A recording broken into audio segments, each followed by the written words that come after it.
প্রিয় দর্শক, Walton smart fridge presence TVS ইনসাইটে আপনাদের সবাইকে স্বাগত জানাচ্ছি। আমি Sajjadur Rahman. Start featuring next level. Walton side by side fridge. দর্শক, সামনে বাজেট আসছে। সবার মনেই একটা চিন্তা যে আসলে কিসের দাম বাড়বে, কিসের কমবে।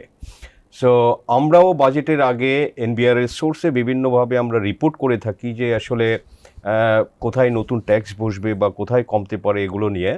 তো আমাদের যে রিপোর্টটি নিয়ে আজকে আলোচনা করব, টিবিএসে পাবলিশ হয়েছে যে মোটর বাইকস এবং যেসব হাই এন্ড কার আছে, ইভেন যেটা হচ্ছে যে ব্যাটারি রিক্সা, সো এগুলোর উপরে বিভিন্নভাবে কর বাড়তে পারে, এরকম একটি রিপোর্ট করেছেন টিবিএসের senior correspondent Riyad Hossain.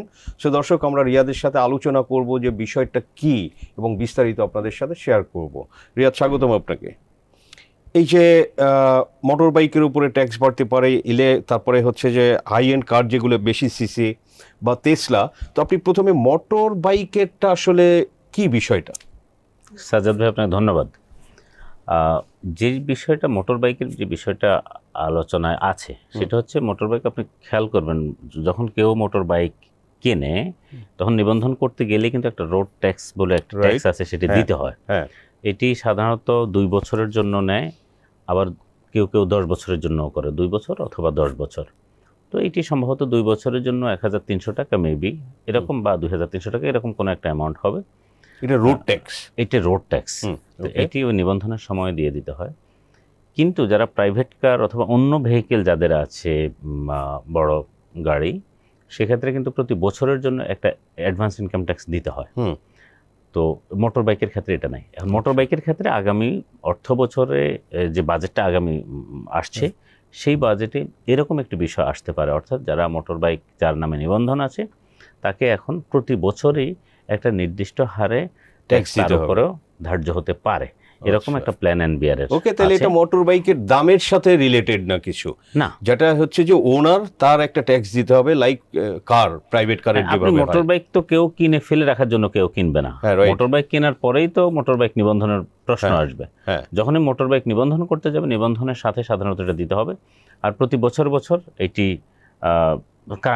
Private car অথবা অন্যান্য গাড়িগুলো যেভাবে প্রতি বছর ট্যাক্স এআইটি যেভাবে দেয়, ঠিক মোটর বাইকের ক্ষেত্রে এভাবে হবে। এখন আমাদের দেশে নিবন্ধিত মোটর বাইক আছে 48 লাখের উপরে। এখন এই 48 বিআরটি এর নিবন্ধন, এই 48 লাখের মধ্যে কিন্তু কিছু কিছু হয়তো রাস্তায় চলে না। একটা বড় অংশই, একটা উল্লেখযোগ্য অংশ আছে হয়তো রাস্তায় চলে না। একবার নিবন্ধন নেওয়ার পরে এটির হয়তো মেয়াদ শেষ হয়ে গেছে, নষ্ট হয়ে গেছে, সেটি কিন্তু নিবন্ধনের তালিকায় রয়ে গেছে। তো এক্স্যাক্টলি আসলে ঠিক কত সংখ্যক বা কত লাখ বাইক রাস্তায় চলে সেই তথ্যটি আমাদের কাছে নেই, তবে এটা একটা ভালো সংখ্যক বাইক রাস্তায় চলে এখন। ফলে তাদের উপরে এখন আসলে নতুন করে, সোজা কথা হচ্ছে, নতুন করে একটা করের বোঝা যারা বাইক চালা তাদের উপরে আসবে।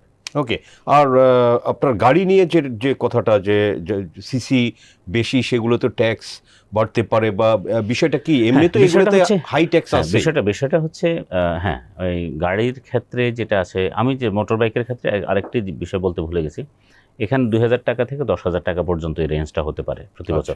মোটর বাইক যেমন আমরা যেটা, এটাও তো বেসড অন সিসি, সবার ক্ষেত্রে তো একই হবে না। মোটর বাইক যেমন 110 সিসি পর্যন্ত মোটর বাইকের উপর আমরা যতটুকু এখন পর্যন্ত তাদের প্ল্যান আছে, সেটা যতদূর জানি 110 সিসি পর্যন্ত ট্যাক্স ফ্রি, মানে এর উপরে ট্যাক্স হবে না। 111 সিসি থেকে এর উপরের দিকে সিসি ভেদে এটি বাড়বে, 2000 টাকা থেকে সর্বোচ্চ 10,000 টাকা পর্যন্ত হতে পারে। এবার আসি আমরা যেটা বললাম যে কারের ক্ষেত্রে বা হাই একটু লাক্সারি, এখানে আসলে যে বিষয়টা এনবিআর এর প্ল্যান হচ্ছে, যারা একটু ওয়েল অফ অংশ, সমাজে যারা একটু ধনিক শ্রেণী আছে, যারা দামি গাড়ি ব্যবহার করে, যারা দামি গাড়ি ব্যবহার করে, ধরে নেওয়া হয় তাদের টাকা পয়সা আছে বলেই সেটি সম্ভব হচ্ছে। তো তাদের উপরে এখন যে ট্যাক্সটা আছে সেই ট্যাক্সটার পরিমাণ বাড়তে পারে। তো সেই ট্যাক্সের পরিমাণ বেড়ে কতটুকু বাড়তে পারে, কত পার্সেন্ট বাড়তে পারে, সেটা আমরা এখন পর্যন্ত নিশ্চিত হইনি, তবে এরকম একটি তথ্য আমাদের কাছে আছে যে এই গাড়ির উপরে। এবং এনবিআর যে মোটর বাইকের গাড়ির ধরেন যে ইম্পোর্ট ট্যাক্স, নাকি এই যে বছরে যে এটার ওনার যে ট্যাক্সটা দেয়, AIT advance income tax, AIT যেটি দেয়, সেটা বাড়তে এখানে পারে। একটা বিষয় আছে কিন্তু, সেটা হলো ট্যাক্স দেওয়ার পরে আপনি জানেন বছর শেষে আমরা যখন income tax return file submit করি, তখন কিন্তু এই যে ট্যাক্সটা এআইটি adjust হিসেবে হয়। হ্যাঁ হ্যাঁ। অ্যাডজাস্ট হওয়ার সুযোগ আছে। তার মানে হচ্ছে কেউ এখানে সোর্সে ট্যাক্স দিল বা অ্যাডভান্স ইনকাম ট্যাক্স দিল, ব্যাংকে সুদের উপরে এআইটি কাটলো, সঞ্চয়পত্রের উপরে এআইটি, অথবা আরও যত ধরনের বিনিয়োগ আছে বা যেখানে আছে সেখানে এআইটি। এটি কিন্তু বছর শেষে তার যে টোটাল আয় হিসাব করা হবে, সে আয়ের উপরে ওনার যে প্রযোজ্য কর হবে, সে প্রযোজ্য করের তুলনায় যদি ওনার এসব অংশ উনি এইগুলো হিসাব নিতে পারবেন। দেখা গেছে কেউ হয়তো সারা বছরে এইভাবে অ্যাডভান্স ট্যাক্স দিল 20,000 টাকা, বছর শেষে ওনার 40,000 টাকা ট্যাক্স এটা আসলো। তো গাড়ির ট্যাক্স তাহলে- আমরা দিচ্ছি, এটা তো অটোমেটিক সাবমিটের সময় এই কাগজটা দিচ্ছি, Exactly, সেটা তো হ্যাঁ। অ্যাডজাস্ট তো হচ্ছে। এইটিও ওইভাবেই দেখা গেছে 20,000 টাকা তখন সমন্বয়ের সুযোগ থাকবে। ওকে, তো এখানেও একটা ব্যাপার আমরা ক্লিয়ার হলাম, দর্শকদের জন্য বলছি যে আসলে মোটরসাইকেলের দামটাও বাড়বে না, মোটরসাইকেলের যে ওনার তার এখন ট্যাক্স দিতে হয় না, তো সেখানে একটা ট্যাক্স বসতে পারে। আর গাড়ি আসলে দামি গাড়ির ক্ষেত্রেও একই ব্যাপার, গাড়ির ওনাররা যে ট্যাক্সটা দিয়ে থাকে, যেমন এখন 1500 সিসিতে হচ্ছে 25,000 টাকা ট্যাক্স, তো এটা হয়তো যেগুলো একটু বেশি সিসি সেখানে হয়তো এগুলোর পরিমাণটা একটু বাড়তে পারে, তো সেটা গাড়ির দামের ক্ষেত্রে বা বাইকের দামের ক্ষেত্রে সেটার কোনো আসলে প্রভাব ফেলবে না। তো মোস্ট ইন্টারেস্টিং আপনার রিপোর্টের মধ্যে যে এই যে ব্যাটারি রিক্সার যে একটা বড় বিস্ফোরণ ঘটেছে, তো আপনার রিপোর্টে দেখলাম যে ব্যাটারি রিক্সার উপরে কি ধরনের ট্যাক্সের বিষয় আসতে পারে, এই বিষয়টা কি আসলে? হ্যাঁ, আমি ওই প্রসঙ্গে আসছি, তার আগে ছোট্ট করে একটু বলি। আমাদের এখন যে মোটর বাইকের উপরে আসলে ট্যাক্সের বিষয়টা কেন আসলো, এটি গত বছরও আলোচনা আসছে। আপনার খেয়াল আছে গত 2-3 বছর ধরেই ঢাকার রাস্তায় রয়্যাল এনফিল্ড নামে হ্যাঁ, একটা খুব 350 সিসির দামি মনে হয়। বাইক হ্যাঁ। এসেছে। তারপরে আপনি জানেন ইয়ামাহা R15 একটু দামি বাইক এগুলো। তো এখন 5 লাখ 7 লাখ টাকা 8 লাখ টাকা দামের বাইক যিনি কিনছেন, অনেকেরই প্রশ্ন হচ্ছে যিনি কিনছেন তার গার্ডিয়ান যদি কম বয়সী হয়, 20-25 বছরের হয়, তাহলে তার গার্ডিয়ান এটাকে কোথায় পেল? মানে এত টাকা, 7 লাখ টাকা 6 লাখ 5 লাখ টাকা দিয়ে যখন বাইক কিনে, নিশ্চয়ই তার সেরকম অ্যাবিলিটি আছে Right. বলে। তাহলে তখন প্রশ্ন এসেছে যে এইদের মানে অভিভাবক কারা বা এটি কারা চালায়, তাদের ফাইল দেখার জন্য।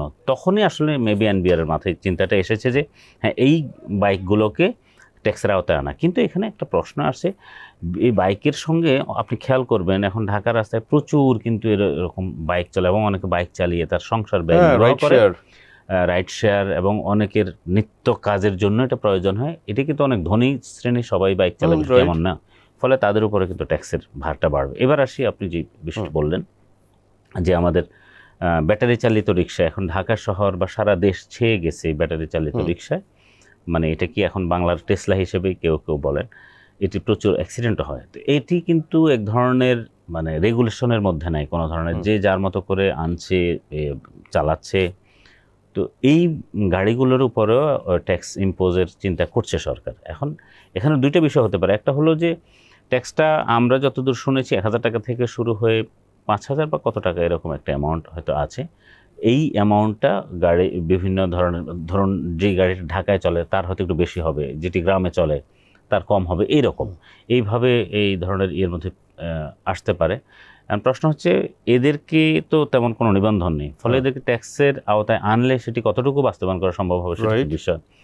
আরেকটি বিষয় হচ্ছে এটি সাধারণ গরিব শ্রেণীর লোকজনই তো আসলে রিক্সা চালায়, ফলে তাদের উপরে একটা প্রেশার আসতে পারে। আরেকটা বিষয় হচ্ছে এখানে নিয়ন্ত্রণের, এটা যারা মালিক এক্স্যাক্টলি তাদের উপরেই তো এই ট্যাক্সটা বসতে যখন পারে। মালিকের উপরে ট্যাক্স আসবে তখন কনসিকুয়েন্সটা যেরকম হবে, চালক তো গাড়ি ভাড়া বাড়াই দিবে, তখন ভাড়া বেড়ে যাবে। স্বাভাবিকভাবেই চালকের উপরেও চাপ আসবে, আবার এটাই আলটিমেটলি সাধারণ মানুষের চালকের উপরে যখন চাপ আসবে তখন চালক আবার গাড়ির ভাড়া বাড়িয়ে দেবে। তো সব কিছু মিলিয়ে এটি যেভাবে এনবিআর এর শুরুতে উদ্যোগ ছিল যে ধনীদের উপরে আনা, কিন্তু এখনকার যে প্ল্যান তাতে মনে হচ্ছে অনেক সাধারণ মানুষ, কম আয়ের মানুষের উপরেও এটি ইম্প্যাক্ট হতে পারে। এবং যেটি ব্যাটারি চালিত রিক্সার কথা বললাম, এটিকে একটি রেগুলেশনের মধ্যে আনার দরকার আছে অবশ্যই। এভাবে এত ব্যাপক বিস্তৃতভাবে এটি ঢাকায় চলছে এবং অনেক অ্যাক্সিডেন্টের কারণ, এটি ঠিক আছে, কিন্তু একই সঙ্গে আবার খেয়াল রাখতে হবে সরকার যে উদ্যোগই নেওয়া হোক ট্যাক্স রিলেটেড যাই হোক, সেটি যেন সাধারণ মানুষকে হিট না করে। কারণ মানুষ কিন্তু এক ধরনের প্রেশার মধ্যে এখন আছেই, আপনি জানেন ইনফ্লেশন কন্টিনিউ, আমাদের ইনফ্লেশন 10% কাছাকাছি আছে, নানান উদ্যোগ নিয়ে কমানো যাচ্ছে না। মধ্যপ্রাচ্যে যুদ্ধের কারণে আরও বেড়ে গেছে, ব্যয় বেড়ে গেছে, তেলের জ্বালানির দামটা বেড়ে গেছে, সব কিছু মিলে। তো ফলে এখানেও সরকারকে আসলে বিবেচনায় রাখতে হবে, রেগুলেশনে আনতে হবে। সরকারের ট্যাক্স দরকার আছে, কিন্তু সেটি কাদের উপরে? যেমন অবশ্যই ধনীদের উপরে হলে সেটির যৌক্তিকতা থাকবে, তো সাধারণ মানুষের উপরে যাতে ট্যাক্সের বোঝা না বাড়ে সেটি সরকারকে বিবেচনায় রাখা উচিত। বেশ, আমরাও আশা করি সরকার সেটা বিবেচনায় রাখবে। রিয়াদ হোসেন, আপনাকে অসংখ্য ধন্যবাদ টিভিএস ইনসাইটে সময় দেওয়ার জন্য। দর্শক, আমরা আলোচনা করলাম এবং বিস্তারিত আপনাদের সাথে শেয়ার করলাম। আমাদের আলোচনা ভালো লাগলে লাইক করবেন, শেয়ার করবেন। আপনাদের সবাইকে ধন্যবাদ।